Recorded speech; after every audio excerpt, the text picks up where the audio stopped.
हरि सर्वोत्तम वायु जीवोत्तम। हरि सर्वोत्तम वायु जीवोत्तम। श्रीमन्मध्वमते हरिपरतरः सत्यं जगत्तत्त्वतो। श्रीमन्मध्वमते हरिपरतरः सत्यं जगत्तत्त्वतो। भिन्ना जीवगणा हरेरनुचरा नीचोच्च भावङ्गता। भिन्ना जीवगणा हरेरनुचरा नीचोच्च भावङ्गताः। मुक्तेर्नैतसुखानुभूतिरमला भक्तिश्च तत्साधनम्।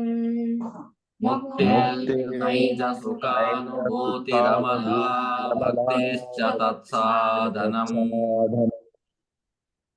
यक्षादित्रतयं प्रमाण अखिला आम्नायैकवेद्यो हरिः। यक्षादित्रतयं प्रमाण अखिला आम्नायैकवेद्यो हरिः। हरि सर्वोत्तम वायु जीवोत्तम। हरि सर्वोत्तम वायु Jeevottam. Welcome to Sri Raghuttama Arjuna sir. You can start Raghuttama sir. ಹರಿ ಓಂ, ಎಲ್ಲರಿಗೂ ನಮಸ್ಕಾರ. ಕೇಳಿಸ್ತಾ ಇದೆಯಾ?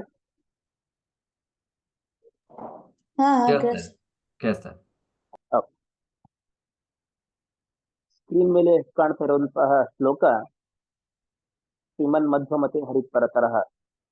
ಈ ಶ್ಲೋಕ ಇಟ್ಟುಕೊಂಡೇ ಈ ಮಧ್ವ ಕಾನ್ಶಿಯಸ್ನೆಸ್ ಶುರುವಾಗಿರೋದು. ಈ ಶ್ಲೋಕದ ಕೆಲವು ಸಾಮಾನ್ಯ ಅರ್ಥಗಳನ್ನು ನಾವು ಇವತ್ತು ತಿಳಿದುಕೊಳ್ಳೋಣ. ಮಧ್ವ ಮತದಲ್ಲಿ ಹರಿಹಿ ಪರತರಹ, ಹರಿಯು ಶ್ರೇಷ್ಠನಾಗಿದ್ದಾನೆ, ಸರ್ವಶ್ರೇಷ್ಠ. ಹರಿಹಿ ಸರ್ವೋತ್ತಮ ಅಂತ ನಾವು ಹೇಳ್ತೀವಿ. ಹರಿಯು ಶ್ರೇಷ್ಠನಾಗಿದ್ದಾನೆ, ಇವನು ಬಿಟ್ಟು ಬೇರೆ ಯಾರೂ ಶ್ರೇಷ್ಠರಲ್ಲ. ಯಾಕೆ ಇವನು ಶ್ರೇಷ್ಠ?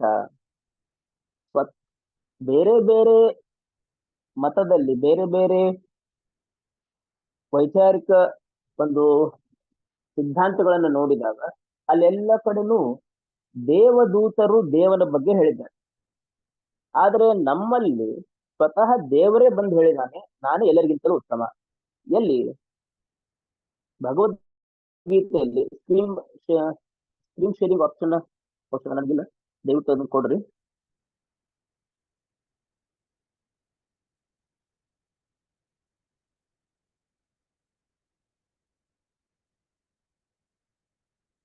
ಸ್ಕ್ರೀನ್ ಶೇರ್ ಮಾಡ್ಬೇಕಾ?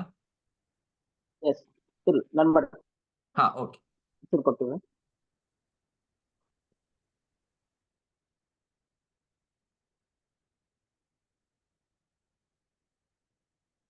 ಭಗವದ್ಗೀತೆಯ 15ನೇ ಅಧ್ಯಾಯ. ಆ 15ನೇ ಅಧ್ಯಾಯದಲ್ಲಿ ಪುರುಷೋತ್ತಮ ಯೋಗದಲ್ಲಿ ಸ್ಕ್ರೀನ್ ಮೇಲೆ ಕಾಣಿಸ್ತಾ ಇದೆ 17ನೇ ಶ್ಲೋಕ, 16ನೇ ಶ್ಲೋಕ. ದ್ವಾವಿಮೌ ಪುರುಷೌ ಲೋಕೆ ಶರಶ್ಚಾಕ್ಷರ ಏವಚ ಶರಸ್ಸರ್ವಾಣಿ ಭೂತಾನಿ ಕೂಟಸ್ಥೋಕ್ಷರ ಉಚ್ಯತೆ ಉತ್ತಮ ಪುರುಷಸ್ತ್ವನ್ಯಃ ಪರಮಾತ್ಮ್ಯತ್ಯುದಾಹೃತಃ ಯೋ ಲೋಕತ್ರಯಮಾವಿಶ್ಯ ವಿವರ್ತವ್ಯೇ ಈಶ್ವರಃ ಯಸ್ಮಾತ್ ಕ್ಷರಮತೀತೋಹಂ ಅಕ್ಷರಾದಪಿ ಚೋತ್ತಮಃ ಅತೋಸ್ಮಿ ಲೋಕೆ ವೇದೇ ಚ ಪ್ರತಿತಃ ಪುರುಷೋತ್ತಮಃ. ಇಡೀ ಜಗತ್ತಿನಲ್ಲಿ 2 ತರಹದ ಪುರುಷರಿದ್ದಾರೆ, ಚೇತನರಿದ್ದಾರೆ. ಒಂದು ಕ್ಷರ, ಇನ್ನೊಂದು ಅಕ್ಷರ. ಸಣ್ಣ ಹುಲ್ಲಿನ ಹಿಡ್ಕೊಂಡು ಮೇಲೆ ಬ್ರಹ್ಮದೇವರ ತನ ಎಲ್ಲರೂ ಕ್ಷರ ಪುರುಷರು, ಎಲ್ಲರಿಗೂ ನಾಶವಿದೆ. ನಾಶವಿರದಂತಹ ವ್ಯಕ್ತಿ ಲಕ್ಷ್ಮೀದೇವಿ, ಅವಳು ಅಕ್ಷರ ಪುರುಷರು. ಇವ್ರನ್ನು ಬಿಟ್ಟು, ಕ್ಷರ ಮತ್ತು ಅಕ್ಷರನ್ನ ಬಿಟ್ಟು ಇನ್ನೊಬ್ಬವನು ಇದ್ದಾನೆ. ಯಸ್ಮಾತ್ ಕ್ಷರಮತೀತೋಹಂ ಅಕ್ಷರಾದಪಿ ಚೋತ್ತಮ. ಕ್ಷರಗಿಂತಲೂ ದೂರ, ಅಕ್ಷರಗಿಂತಲೂ ಮೇಲ್ಪಟ್ಟದ್ದಂತಹ ಉತ್ತಮನಾದಂತಹ ವ್ಯಕ್ತಿ ಇದ್ದಾನೆ. ಅಥೋಸ್ಮಿ ಲೋಕೆ ವೇದೇಶ ಪ್ರತಿತಃ ಪುರುಷೋತ್ತಮ. ವೇದ ಅಂತಂದ್ರೆ ವೇದಗಳಲ್ಲಿಯೂ ಸುತ್ತೇಕ ನನ್ನನ್ನೇ ಹೇಳ್ಯಾರ. ಲೋಕ ಅಂತಂದ್ರೆ ಇಲ್ಲಿ ಮಹಾಭಾರತ ಅಂತ ಅರ್ಥ. ಸೊ ಲೋಕದಲ್ಲಿಯೂ ಮಹಾಭಾರತದಲ್ಲಿಯೂ ಆಯ್ತು ಮತ್ತು ವೇದದಲ್ಲಿಯೂ ಆಯ್ತು ಪುರುಷೋತ್ತಮ ಅಂತ ಹೇಳಿ ನನ್ನನ್ನೇ ಕರೆದಾರ ಅಂತ ಹೇಳಿ ಸ್ವತಃ ಕೃಷ್ಣ ಇದನ್ನ ಹೇಳ್ಯಾರ. ಹೀಗಾಗಿ ಮಧ್ವ ಮತದಲ್ಲಿ ಹರಿಹಿ ಪರತರಹ, ಪರಮಾತ್ಮ ಶ್ರೇಷ್ಠನಾಗಿದ್ದಾನೆ. ಹರಿಹಿ ಸರ್ವೋತ್ತಮ ಯಾಕಂತೀವಿ ಅಂತಂದ್ರೆ ಈ ಕಾರಣಕ್ಕಾಗಿ ಅವನನ್ನು ನಾವು ಸರ್ವೋತ್ತಮ ಅಂತೀವಿ. ಎಲ್ಲರಿಗಿಂತಲೂ ಅವನು ಭಿನ್ನ, ಎಲ್ಲರಿಗಿಂತಲೂ ಉತ್ತಮ, ಅವನಿಗಿಂತಲೂ ಬೇರೆ ಯಾರು ಉತ್ತಮರು ಇಲ್ಲ ಅನ್ನೋದಕ್ಕಾಗಿ ಅವನು ಹರಿ ಪರತರಹ. ಮತ್ತೆ ಎರಡನೇದ್ದು ಸತ್ಯಂ ಜಗತ್. ಅದು ಮಧ್ವ ಕಾನ್ಶಿಯಸ್ನೆಸ್ ಸ್ಕ್ರೀನ್ ಶೇರ್ ಮಾಡ್ರಿ. ಆ ಶ್ಲೋಕ ಎಲ್ಲರೂ ಕಾಣಿಸ್ತ. ಹಾ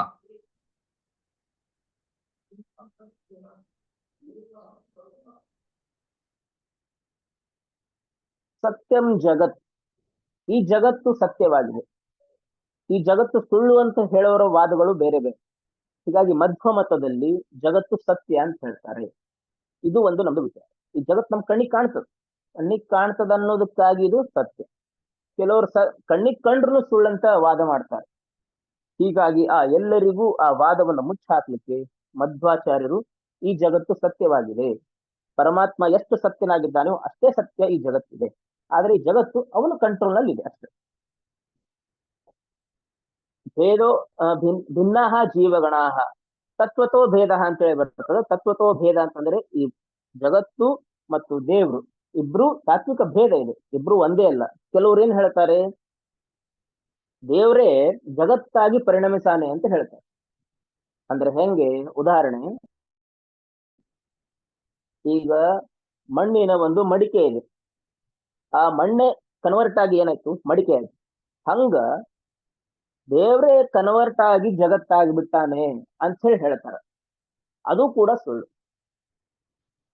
ಅದಕ್ಕೆ ತತ್ವತೋ ಭೇದ ಅಂತ ಹೇಳಿ ಶಬ್ದ ಇಟ್ಟರಲ್ಲಿ. ಅದಕ್ಕೆ ದೇವರಿಗೂ ಮತ್ತು ಜಗತ್ತಿಗೂ ಭೇದವಿದೆ. ತತ್ವತೋ ಭೇದ, ತಾತ್ವಿಕವಾದಂತ ಭೇದ. ಇಬ್ರು ಒಂದೇ ಅಲ್ಲ, ಎರಡು ಬೇರೆ ಬೇರೆ. ಮುಂದೆ ಭಿನ್ನಾಹ ಜೀವಗಣಾಹ ಹರೇರನುಚರಾಹ. ಈ ಜಗತ್ತಿನಲ್ಲಿರುವಂತಹ ಎಲ್ಲ ಜೀವಗಣರು, ಅದು ಕ್ಷರ ಇರಬಹುದು ಅಕ್ಷರ ಇರಬಹುದು, ಎಲ್ಲ ಜೀವಗಣರು ಹರಿಯ ಅನುಚರರು. ಹರಿಯನ್ನ ಅವನ ಲೀಡರ್ಶಿಪ್ ನಾಗ ನಾವು ಹೋಗ್ಬೇಕು, ಅವನ ಕಂಟ್ರೋಲ್ ನಾಗ ನಾವು ಇರೋರು. ಹೀಗೆ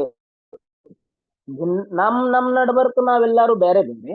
ಭಿನ್ನಾಹ ಜೀವಗಣ, ನಾವೆಲ್ಲರೂ ಒಬ್ರಿಗೊಬ್ರು ಸೇಮ್ ಅಲ್ಲ, ನಾವೆಲ್ಲರೂ ಬೇರೆ ಬೇರೆ. ಪ್ಲಸ್ ನಾವು ಎಲ್ಲರೂ ಹರಿಯ ಭಕ್ತರು, ಹರೇಹ ಅನುಚರರು ನಾವು. ಮತ್ ನಮ್ ನಡ್ಬರ್ಕ ನೀಚ ಉಚ್ಚ ಭಾವಂ ಗತಃ, ನಮ್ಮೆಲ್ಲ ನಡ್ಬರ್ಕ ನೀಚ ಉಚ್ಚ ಭಾವನೆ. ಇಲ್ಲಿ ನೀಚ ಉಚ್ಚ ಅಂತಂದರೆ ಅದು ನಮ್ಮ ಸ್ವಾಭಾವಿಕ ಸ್ವರೂಪ. ನೀ ಭಾರಿ ನಾ ಭಾರಿ ಅನ್ನೋ ದೃಷ್ಟಿಯಲ್ಲ, ನಮ್ಮಲ್ಲಿ ಸ್ವಾಭಾವಿಕವಾದಂತ ಒಂದು ಉಚ್ಚ ನೀಚ ಭಾವ ಅಂತಂದರೆ, ನಮ್ಮ ಮಿತ್ರನಿಗೆ 4 ಚಪಾತಿ ತಿನ್ನುವಂತ ಯೋಗ್ಯತೆ, ಇನ್ನೊಬ್ಬನಿಗೆ 8 ಚಪಾತಿ ತಿನ್ನುವಂತ ಒಂದು ಸ್ವಭಾವ ಇದೆ. ಹೀಗಾಗಿ ಅವರು ಇಬ್ಬರಲ್ಲಿಯೂ ಆ ಸ್ವಭಾವ ಬೇರೆ ಬೇರೆ. ಹೀಗಾಗಿ ಆ ನೀಚ ಉಚ್ಚ ಅವರ ಸ್ವಭಾವದೇ ಹೊರತು ಈ ಸಾಮಾಜಿಕವಾಗಿ ತಾರತಮ್ಯ ಅಂತ ಹೇಳಿ ಏನು ಮಧ್ವಾಚಾರ್ಯರ ಮೇಲೆ ಆರೋಪ ಮಾಡ್ತಾರ, ಇದು ಶುದ್ಧ ಸುಳ್ಳು. ಈ ಎಲ್ಲ ಜೀವರು ನೀಚೋಚ್ಚ ಭಾವಂ ಗತಾಹ ಅಂತಂದ್ರೆ ಸ್ವಾಭಾವಿಕವಾಗಿ ಅವರೊಬ್ರ ಮೇಲೆ ಒಬ್ರು ಕೆಳಗ, ಒಬ್ರ ಮೇಲೆ ಒಬ್ರು ಕೆಳಗ. 5 ಬಟ್ ಹೆಂಗ ಸಮ ಅಲ್ಲವೋ ಹಂಗೆ ಎಲ್ಲ ಜೀವರು ಸಮ ಅಲ್ಲ, ಎಲ್ಲರೂ ಬೇರೆ ಬೇರೆ. ಮುಂದೆ ಪ್ರತಿಯೊಬ್ಬ ಮನುಷ್ಯನಿಗೂ ಸುಖ ಬೇಕು, ಭಾರಿ ಸುಖ ಬೇಕು. ಅದು ಈ ಜಗತ್ತಿನಲ್ಲಿ ಸಿಗಲ್ಲ, ಅದು ಪರಮಾತ್ಮನ ವಾಸಸ್ಥಾನವಾದಂತಹ ವೈಕುಂಠದಲ್ಲಿ ಸಿಗ್ತದೆ. ಅದು ಸಿಗುವುದೇ ಮೋಕ್ಷ, ಮುಕ್ತಿ ಅಂತ ಹೇಳ್ತೀವಿ. ಹೀಗಾಗಿ ಮುಕ್ತಿ ನೈಜ ಸುಖಾನುಭೂತಿ. ಈ ಮುಕ್ತಿ ಏನದಲ್ಲ ಅದುವೇ ನಿಜವಾದ ಸುಖ. ಈ ಲೋಕದಲ್ಲಿ ಸಿಗುವಂತ ಎಲ್ಲ ಸುಖವು ಅದು ಕ್ಷಣಿಕವಾದದ್ದು, ಅದು ಪರ್ಮನೆಂಟ್ ಅಲ್ಲ, ಅದು ಟೆಂಪ್ರರಿ. ಅದಕ್ಕೆ ಮುಕ್ತಿ ಎನ್ನುವುದೇನದ ಅದು ನೈಜ ಸುಖ ಅನ್ನೋದು. ದ ಟ್ರೂಯೆಸ್ಟ್ ಅಲ್ಟಿಮೇಟ್ ಹ್ಯಾಪಿನೆಸ್ ಎಲ್ಲಪ್ಪ ಅಂತಂದ್ರೆ ಅದು ವೈಕುಂಠದಾಗ ಸಿಗ್ತದೆ, ಮೋಕ್ಷ ಆದಾಗ ಸಿಗ್ತದೆ. ಅದುವೇ ನಿಜವಾದ ಸುಖ. ಆ ಮುಕ್ತಿ ಸಿಗಬೇಕು ಅಂತಂದ್ರೆ ಅಮಲಾ ಭಕ್ತಿಶ್ಚ ತತ್ಸಾಧನಂ, ಪವಿತ್ರವಾದಂತಹ ಭಕ್ತಿ ಅದಕ್ಕೆ ಸಾಧನ, ಅದಕ್ಕೆ ಒಂದು ದಾರಿ ಅಂತ ಹೇಳಿ ಹೇಳ್ತಾರೆ. ಹೀಗೆ ಮುಕ್ತಿಗೆ ಸಾಧನ ಯಾವ್ದಪ್ಪ ಅಂತಂದ್ರೆ ಬರೇ ಭಕ್ತಿ, ಕಾಟಾಚಾರದ ಭಕ್ತಿ ಅಲ್ಲ, ಅಮಲಾ ಭಕ್ತಿ, ಪವಿತ್ರವಾದಂತಹ ಭಕ್ತಿ. ಎಂಥ ಭಕ್ತಿ ಅಂತಂದ್ರೆ ನಾವೆಲ್ಲರೂ ಪ್ರತಿನಿತ್ಯ ವಾಯುಸ್ತುತಿ ಹೇಳ್ತೀವಿ. ಅದರಲ್ಲಿ ಮಾತರ್ಮೇ ಮಾತರಿಶ್ವನ್ ಅಂತೇಳಿ ಶ್ಲೋಕ ಬರ್ತದೆ. ಅದರ ಒಳಗಡೆ ನಿರ್ವ್ಯಾಜಾಂ ನಿಶ್ಚಲಾಂ ಸದ್ಗುಣಗಣ ಬೃಹತಿ ಶಾಶ್ವತಿ ಆಶುದೇವ್ ಅಂತ ಹೇಳಿ ಭಕ್ತಿ ಹೆಂಗಿರ್ಬೇಕು ಅನ್ಲಿಕ್ಕೆ ನಿರ್ವ್ಯಾಜಾಮ್, ಯಾವುದೇ ದೇವ್ರ ಜೋಡಿ ನಮಗ ಒಂದು ನಿಮಿತ್ತದಿಂದ ಭಕ್ತಿ ಇರಬಾರ್ದು. ದೇವ್ರೇ ಇದನ್ನಿಷ್ಟೇ ಕೊಟ್ಟರೆ ನಾನು ನಿಂಗೆ ಭಕ್ತಿ ಮಾಡ್ತೀನಿ ನೋಡಪ್ಪ, ನನಗ್ ನೌಕರಿ ಸಿಗೋ ಸಂಬಂಧ, ನನಗ್ ರ್ಯಾಂಕ್ ಬರೋ ಸಂಬಂಧ ಅಷ್ಟೇ ನಾನು ಭಕ್ತಿ ಮಾಡ್ತೀನಿ, ಇಂತಹ ದೇವ್ರ ಜೋಡಿ ಡೀಲ್ ಮಾಡುವಂತಹ ಭಕ್ತಿ ನಮ್ಮಲ್ಲಿ ಇರಬಾರ್ದು. ನೀ ಹೆಂಗ್ ಇಡ್ತೀಪ ಹಂಗೆ ಇಟ್ಟಂಗೆ ಇರುವೇನೋ ಹರಿಯೇ ಅಂತ ಹೇಳ್ಯಾರಲ್ಲ, ಆ ಭಕ್ತಿ ಬೇಕು. ನೀ ಹೆಂಗ್ ಇಡ್ತಿ ಹಂಗ ಹೋಗ್ತೀನಿ ನಾನು. ಯದ್ಹಿತಂ ಮಮ ದೇವೇಶ ತದಾಜ್ಞಾಪಯ ಮಾಧವ, ದೇವರೇ ನನಗೆ ಯಾವ್ದು ಹಿತವಿದೆಯೋ ಅದನ್ನೇ ಮಾತ್ರ ನನಗೆ ಕೊಡು. ಹೀಗಾಗಿ ಆ ಭಕ್ತಿ ಮುಕ್ತಿಗೆ ಸಾಧನ. ಪ್ರತಿಯೊಂದು ಜೀವರಲ್ಲಿ ಜಡಗಳಲ್ಲಿ ನಾವು ದೇವರನ್ನು ಕಾಣಬೇಕು, ಅದು ಅಮಲಾ ಭಕ್ತಿ. ಮತ್ತೆ ಇದೆಲ್ಲವೂ ದೇವರೇ ಹುಟ್ಸ್ಯಾನ, ದೇವರೇ ಇದಕ್ಕೆ ನಿಮಿತ್ತ ಅನ್ನುವ ಭಕ್ತಿ ನಮ್ಮಲ್ಲಿ ಬರಬೇಕು. ಭಕ್ತಿ ಅಂದ ತಕ್ಷಣ ಯಾವಾಗ್ಲೂ ಏನಾದ್ರೂ ಬೇಡುವುದೇ ಭಕ್ತಿ ಅಂತ ಹೇಳಿ ತಿಳ್ಕೊಬಾರ್ದು.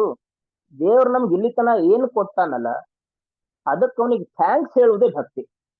ದೇವ್ರಿಗೆ ಎಂದಾದ್ರೂ ನಾವು ಕಣ್ಣು ಮುಚ್ಚಿ ಇಷ್ಟು ನಮ್ಗೆ ಆರಾಮ್ ಇಟ್ಟಿಯಲ್ಲಪ್ಪ ದೇವ್ರೆ ಅಂತ ಹೇಳಿ ಎಂದಾದ್ರೂ ಥ್ಯಾಂಕ್ಸ್ ನಾವು ಹೇಳಿದೀವ? ಅದು ಹೇಳಿದ್ದಿಲ್ಲ ಅಂದ್ರೆ ನಾವು ಇವತ್ತಿನ ಶುರು ಮಾಡೋಣ. ಶುರು ಮಾಡಿದ್ರೆ ಇನ್ನಷ್ಟು ಹೆಚ್ಚು ಮಾಡೋಣ. ಹೀಗಾಗಿ ಮೋಕ್ಷ ಸಿಗಬೇಕಂದ್ರೆ, ದ ಅಲ್ಟಿಮೇಟ್ ಹ್ಯಾಪಿನೆಸ್, ಕೊನೆಯ ಸುಖ, ಭಾರಿ ಸುಖ ನಮಗ್ ಸಿಗಬೇಕಂದ್ರೆ ಅದಕ್ಕೆ ನಿರ್ಮಲವಾದಂತಹ ಯಾವುದೇ ಡೀಲ್ ಇರ್ಲಾರ್ದಂತಹ ಭಕ್ತಿ ನಮಗ್ ಇರ್ಬೇಕು. ಅದು ಶಾಶ್ವತಿ ಆಶುದೇವ, ಶಾಶ್ವತವಾಗಿರ್ಬೇಕು. ಅದು ಈಗ ನಂಗೆ ಕೊಡಪ್ಪ ಅಂತ ಹೇಳಿ ಅಲ್ಲಿ ವಾಯುಸ್ಥಿತಿಯಲ್ಲಿ ಹೇಳ್ಕೊಂಡ ಅಂಥ ಭಕ್ತಿ ನಮಗ್ ಬೇಕು. ಮತ್ತ ಹೆಕ್ಷಾದಿ ತ್ರಿತಯಂ ಪ್ರಮಾಣಂ, ಹಿ ಅನ್ನು ಅಲ್ಲೇ ಸಂಧಿ ಮಾಡ್ಕೋಬೇಕು. ಹಿ ಅಕ್ಷಾದಿ ತ್ರಿತಯಂ, ಅಕ್ಷವೇ ಮೊದಲಾದ ಮೂರು ಅಂತ ಅರ್ಥ. ತ್ರಿತಯ ಅಂತಂದ್ರೆ ಮೂರು, ಅಕ್ಷ ಅಂತಂದರೆ ಪ್ರತ್ಯಕ್ಷ ಅಂತ ಅರ್ಥ. ಕಣ್ಣಿಗೆ ಕಾಣುವುದು ಪ್ರತ್ಯಕ್ಷ. ಹೀಗೆ ಪ್ರತ್ಯಕ್ಷ, ಅನುಮಾನ, ಲಾಜಿಕ್ ಮತ್ತು ಆಗಮ, ಏನ್ ನಾವು ವೇದಗಳಂತ ಹೇಳ್ತೀವಿ, ಇವೆಲ್ಲ ಹೀಗೆ ಮೂರು ಪ್ರಮಾಣಗಳು ಜಗತ್ತಿನಾಗ. ಇವು ಮೂರು ಪ್ರಮಾಣಗಳು ಪ್ರೂಫ್ ಇವೆ ಎಲ್ಲದಕ್ಕೂ. ಒಂದು ಕಣ್ಣಿಗೆ ಕಾಣಿಸುವುದು, ಇನ್ನೊಂದು ಲಾಜಿಕ್ ಅನುಮಾನ. ಅನುಮಾನ ಅಂತಂದ್ರೆ ಈಗ ಎಲ್ಲೋ ನಮಗ ಹೊಗೆ ಕಾಣ್ತದೆ, ಹೊಗೆ ಕಂಡಾಗ ನಾವ್ ಏನ್ ಲಾಜಿಕ್ ಮಾಡ್ತೀವಪ್ಪ, ಎಲ್ಲೋ ಬೆಂಕಿ ಹತ್ತಿರಬೇಕಪ್ಪ ಅದಕ್ಕೆ ಹೊಗೆ ಬರ್ಲಿಕ್ಕತ್ತದ. ಸೊ ಹಿಂಗ ಅನುಮಾನ ಲಾಜಿಕ್. ಇನ್ನೊಂದು ಆಗಮ. ಆಗಮ ಅಂತಂದ್ರೆ ಯಾರೋ ನಮ್ಗೆ ಹೇಳ್ತಾರೆ, ನಮ್ ತಂದೆ ತಾಯಿ ಹಿಂಗ್ ಮಾಡಪ್ಪ ಹಿಂಗ್ ಮಾಡು, ಅದು ನಮಗ್ ಪ್ರೂಫ್ ಅಪ್ಪ. ಯಾರೋ ಮಿತ್ರರು ಹೇಳ್ತಾರೆ ಇದನ್ ಮಾಡು, ಅದು ನಮಗ್ ಪ್ರೂಫ್. ಹೀಗೆ ಪ್ರತ್ಯಕ್ಷ, ಅನುಮಾನ ಮತ್ತು ಆಗಮ, ಈ ಮೂರು ಮಧ್ವ ಸಿದ್ಧಾಂತ ಒಪ್ಪಿದಂತಹ ಪ್ರಮಾಣಗಳು. ಹೀಗೆ ಹೆಕ್ಷಾದಿ ತ್ರಿತಯಂ ಪ್ರಮಾಣಂ. ಮುಂದ ಅಖಿಲ ಆಮ್ನಾಯೈಕ ವೇದ್ಯೋ ಹರಿಹಿ, ಎಲ್ಲ ಆಗಮಗಳಿಂದ, ಆಮ್ನಾಯ ಅಂತಂದ್ರೆ ಸಾಹಿತ್ಯ, ವೇದಗಳು, ಶಬ್ದಗಳು, ಈ ಎಲ್ಲ ಅರ್ಥವೂ ಅದಕ್ಕೆ ಜೋಡಣೆ ಆಗ್ತದೆ. ಹೀಗೆ ಎಲ್ಲ ಆಗಮಗಳಿಂದ, ಆಗಮಗಳಲ್ಲಿಯೂ ಎರಡು, ಒಂದು ಪೌರುಷೇಯ, ಇನ್ನೊಂದು ಅಪೌರುಷೇಯ ಅಂತ ಹೇಳಿ. ಪೌರುಷೇಯ ಅಂತಂದರೆ ಯಾರಾದರೂ ಬರೆದಿದ್ದು, ಈ ಅನೇಕ ಪುರಾಣಗಳು, ರಾಮಾಯಣ ಮಹಾಭಾರತ ಇವೆಲ್ಲವೂ ಪೌರುಷೇಯ, ಯಾರಾದ್ರೂ ಬರೆದದ್ದು. ಅಪೌರುಷೇಯ ಅಂತಂದ್ರೆ ಯಾರಿಂದಲೂ ಬರೆದದ್ದಲ್ಲ.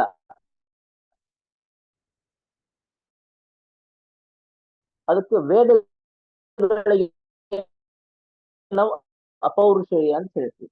ಹೀಗೆ ಪೌರುಷೇಯ ಮತ್ತು ಅಪೌರುಷೇಯ ಇವೆಲ್ಲವುಗಳಿಂದಲೂ ಅಂದ್ರೆ ಆ ಹರಿಯನ್ನೇ ಹೇಳಿದೆ, ಇವೆಲ್ಲ ಪ್ರತಿಪಾದನೆ ಮಾಡ್ತವೆ, ಅವತ್ತನ್ನು ಹೇಳ್ತಾವೆ ಅಂತ ಹೇಳಿ. ಹೀಗೆ ಮಧ್ವ ಸಿದ್ಧಾಂತದ ಕ್ರೀಮ್ ವಿಷಯಗಳನ್ನ ವ್ಯಾಸರಾಜರು ಈ ಶ್ಲೋಕದಲ್ಲಿ ಹೇಳಿದ್ದಾರೆ.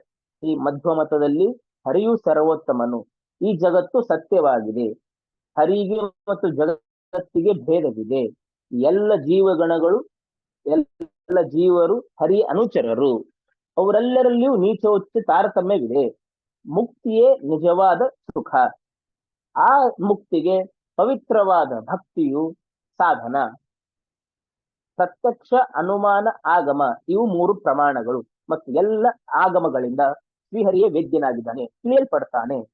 ಹೀಗೆ ಈ ಶ್ಲೋಕದಲ್ಲಿ ವ್ಯಾಸರಾಜರು ಮಧ್ವ ಸಿದ್ಧಾಂತದ ಎಲ್ಲ ವಿಚಾರಗಳನ್ನ ಹೇಳಿದ್ದಾರೆ. ಈ ಒಂದೊಂದು ವಿಚಾರಕ್ಕೂ ಮತ್ತು ಅನೇಕ ಡಿಸ್ಕಷನ್ಗಳು ಒನ್ ಬೈ ಒನ್ ಇವೆ. ಸಾಧ್ಯ ಆದಾಗ ಮತ್ತೊಂದಿನ ಒಂದೊಂದು ವಿಷಯವನ್ನ ಮತ್ತೆ ನಾನು ಹೇಳಿಕೆ ಪ್ರಯತ್ನ ಮಾಡ್ತೇನೆ. ಇದಷ್ಟೇ ಅಲ್ಲ, ಇನ್ನು ಪ್ರಮೇಯಗಳು ಮಧ್ವ ಸಿದ್ಧಾಂತದ ಸಾಕಷ್ಟಿವೆ. ಅವೆಲ್ಲವುಗಳನ್ನ ಮತ್ತೆ ಮತ್ತೆ ಸಾಧ್ಯ ಆದಾಗ ನಾನು ಈ ಲಿಂಕ್ ನಲ್ಲಿ ಜಾಯ್ನ್ ಆಗಿ ಅದನ್ನ ಹೇಳ್ತೇನೆ ಅಂತ ಹೇಳ್ತಾ, ಅವಕಾಶಕ್ಕಾಗಿ ಮಧ್ವ ಕಾನ್ಶಿಯಸ್ನೆಸ್ ಎಲ್ಲ ಟೀಮ್ಗೆ ನಾನು ಧನ್ಯವಾದಗಳನ್ನು ತಿಳಿಸ್ತೇನೆ. ನಮಸ್ಕಾರಗಳು. ಧನ್ಯವಾದಗಳು ಅರ್ಜುನ್ಗೆ ಅವರೇ. ಸೊ ಈಗ ಒಂದು ವಿಚಾರಧಾರೆ ಅಂದ್ರೆ ಈ ಮಧ್ವ ಸಿದ್ಧಾಂತ ನಮಗೆ ಯಾಕೆ ಬೇಕು, ಈ ತತ್ವಗಳು ಯಾಕೆ ಬೇಕು ಅಂತಂದ್ರೆ ನಮ್ಮ ಧರ್ಮ ಸಾಧನಗಳು ಆಗಬೇಕು ಮತ್ತು ನಮ್ಮ ಲೌಕಿಕ ಜೀವನವು ಶಾಂತಿ ಆರೋಗ್ಯದಿಂದ ಇರಬೇಕು. ಆ ನಿಟ್ಟಿನಲ್ಲಿ ನಮಗೆ ಈ ಒಂದು ತತ್ವ ವಿಚಾರಗಳು ಬೇಕಾಗ್ತದೆ. ಅದರಲ್ಲಿ ನಮಗೆ ವಿಶೇಷವಾದಂತಹ ಸೌಭಾಗ್ಯ ಅಂದ್ರೆ ಈ ಮಧ್ವಾಚಾರ್ಯ ಅವತಾರ ಮಾಡಿದ್ರು, ಈ ತತ್ವಗಳನ್ನು ನಮಗೆ ಸರಿಯಾಗಿ ಹೇಳ್ಕೊಟ್ರು.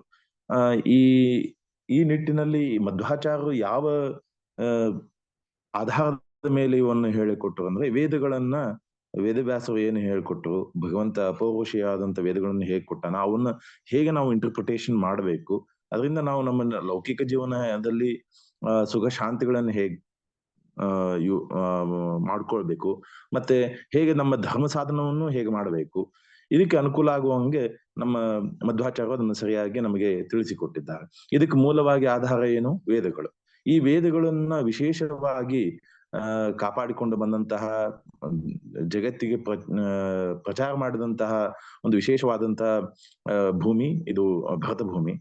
ಈ ಭರತ ಭೂಮಿ ಇಲ್ಲಿ ಜನರು ಈ ವಿಷಯಗಳನ್ನ, ಈ ಜ್ಞಾನ ಪರಂಪರೆಯನ್ನ ಸರಿಯಾಗಿ ತೆಗೆದುಕೊಂಡು ರಕ್ಷಣೆ ಮಾಡಿದರೆ, ತಗೊಂಡು ಹೋದರೆ ಮುಂದಿನ ಜನರೇಷನ್ಗೆ ಅದು ಅನುಕೂಲ ಆಗ್ತದೆ. ಅಂದ್ರೆ ಇಡೀ ಬರೀ ಭರತ ಭೂಮಿಯ ಖಂಡಕ್ಕಲ್ಲ, ಇಡೀ ಜಗತ್ತಿಗೆ ಅನುಕೂಲ ಆಗ್ತದೆ. ಈ ದೃಷ್ಟಿಯಲ್ಲಿ ವೇದಗಳ ಸಂರಕ್ಷಣೆ ಮತ್ತು ಪ್ರಚಾರ ಅವಶ್ಯಕತೆ ಇದೆ. ಈ ವಿಷಯವಾಗಿ ನಮಗೆ ಇವತ್ತಿನ ದಿನದಿಂದ ಒಂದು ಹೊಸ ಸರ್ಕಾರ ಬರ್ತಾ ಇದೆ. ಅದಕ್ಕೆ ಶ್ರೀಯುತ ದಾಮೋದರ್ ದಾಸ್ ಮೋದಿ ಅವರು ನೇತೃತ್ವ ವಹಿಸ್ತಾ ಇದ್ದಾರೆ. ಈ ದೃಷ್ಟಿಯಲ್ಲಿ ನಾವು ಈ ಒಂದು ಹೊಸ ಸರ್ಕಾರ ಬರ್ತಾ ಇದೆ, ಅದರಿಂದ ವೇದಗಳ ರಕ್ಷಣೆ ಆಗ್ತದೆ, ಪ್ರಚಾರ ಆಗ್ತದೆ, ಇಡೀ ಜಗತ್ತಿಗೆ ಅದರಿಂದ ತತ್ವ ಪ್ರಚಾರ ಆಗ್ತದೆ. ಇದರಿಂದ ಇಡೀ ಜಗತ್ತು ಲೌಕಿಕದಲ್ಲಿಯೂ ಶಾಂತಿ ಸುಖದಿಂದ ಇರಬಹುದು, ಮತ್ತೆ ಆಧ್ಯಾತ್ಮಿಕವಾದಂತಹ ಧರ್ಮ ಸಾಧನವನ್ನು ಮಾಡಬಹುದು. ಈ ದೃಷ್ಟಿಯಲ್ಲಿ ನಾವು ಇಂದಿನಿಂದ ಇವತ್ತು ಈ ಸರ್ಕಾರ ಬಂದಿರೋ ಒಂದು ಒಳ್ಳೆಯ ವಿಚಾರ. ಈ ಸರ್ಕಾರ ನಾವು ಆಶನೆ we should wish that this government, we should survive and do a better governance and do real justice to the Vedic parampara. That's what we wish it. From that perspective, we'll in next 5 days we'll all recite this shloka. Now Shri Madhav Kulkarni sir will tell once, and we'll follow his we'll recite following with him. Over to Madhav. Yes. So a role of king is to protect all Satvikas and then enable Satvikas to do their sadhana. Otherwise, the king in power may not be beneficial to anyone. So on that way, our prayers are very strong always. So if we pray, I think even though if there is a bad king, he will be inspired to do something by God's grace. So God himself has told all these slokas, and let us chant even in your home for next 5 days, not only in this shaka, but even in your home, you just chant for 5 days. I will just completely tell the sloka, and then maybe you can chant in even mute also, no problem. Paritranaya sadhunam vinashaya cha dushkrutam dharma samsthapanarthaya sambhavami yuge yuge.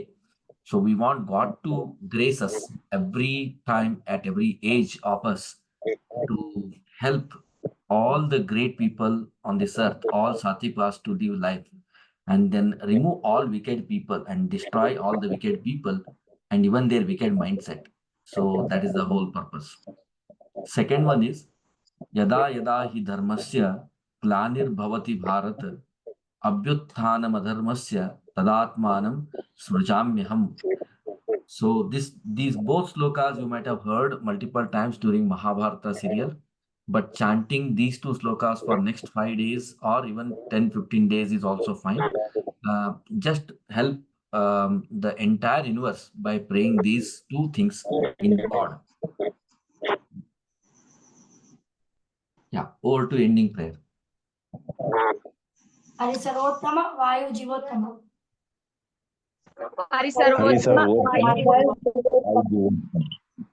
श्रीमन्मध्वमते हरिपरतर सत्यं जगत्तत्त्वतो श्रीमन्मध्वमते सत्यं जगत्तत्त्वतो जीवगणा हरेरनुचरा नीचोच्चभावं गता भिन्ना जीवगणा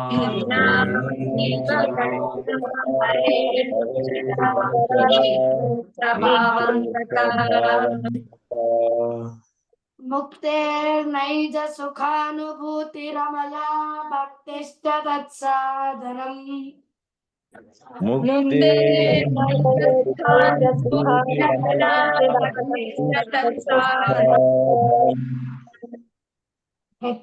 यक्षादित्रद्वयं प्रमाणमखिला आम्ना एकवेद्यो हरिः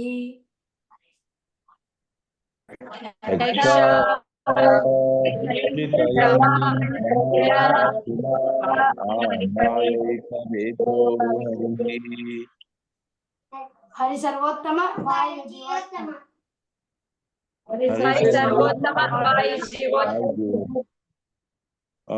Thank you, Shri Gautam Arjungi sir. We'll continue to recite these 2 shlokas of Bhagavad Gita in next 5 days for the wishing a good governance from the Modi new government.